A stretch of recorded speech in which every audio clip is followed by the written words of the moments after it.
Mario Balotelli s'est exprimé dans les quelques heures qui ont suivi les faits sur son compte Instagram. On va relire tout ça.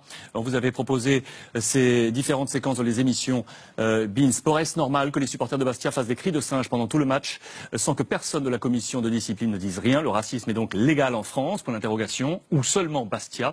Le football est magnifique, mais certains supporters le rendent horrible. La réaction donc de Mario Balotelli qui, Pipo, avait déjà été victime, sujet malheureusement de cris de cette sorte des précédents du côté de la Serie A. C'était en Italie, il y a eu du côté de la Lazio, il y a eu lors d'un derby face à l'Inter, lorsqu'il portait le maillot du Milan, et puis également en déplacement, peut-être je crois, me semble-t-il, du côté de Palerme. Ça n'a pas été la seule victime, malheureusement, là c'est les prix Nobel de la connerie, tout simplement, ces gens-là, ils n'ont rien à faire dans un stade, on le sait.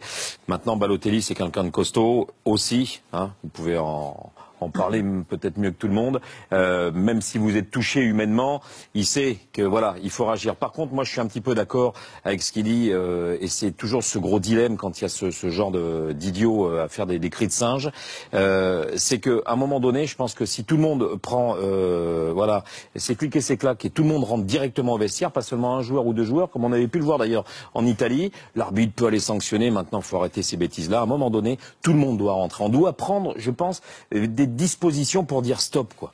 Younes et Johan, comment vous avez senti votre coéquipier depuis?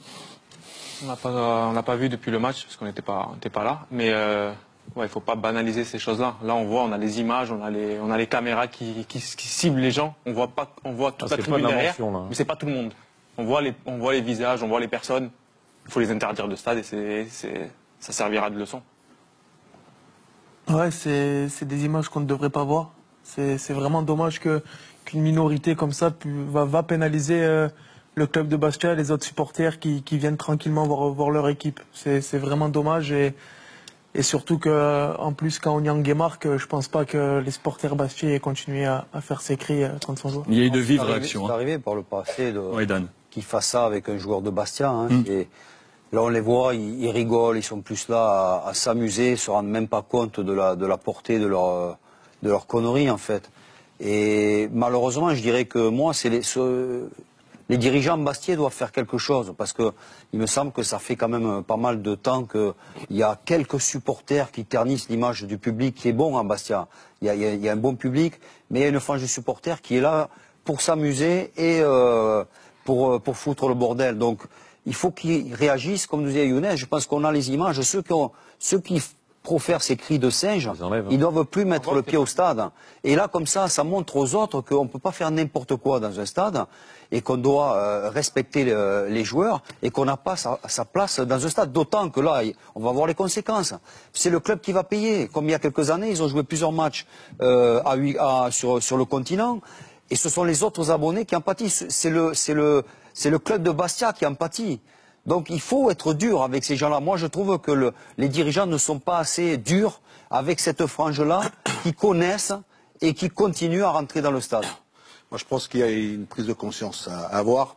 Ce n'est pas que seulement à Bastia, c'est dans tous les stades, Daniel. Parce que dans tous les stades, tu as certainement des petites minorités comme ça, des petits personnages qui arrivent et qui se donnent un air par des insultes. Et je pense qu'il ne faut surtout pas condamner, tu sais, dans un stade comme à Furiani, tu as des gens qui y vont parce qu'ils aiment le football, parce qu'il y a de la ferveur, il y a une envie de voir du football et de voir leur équipe jouer, c'est comme dans tous les autres stades.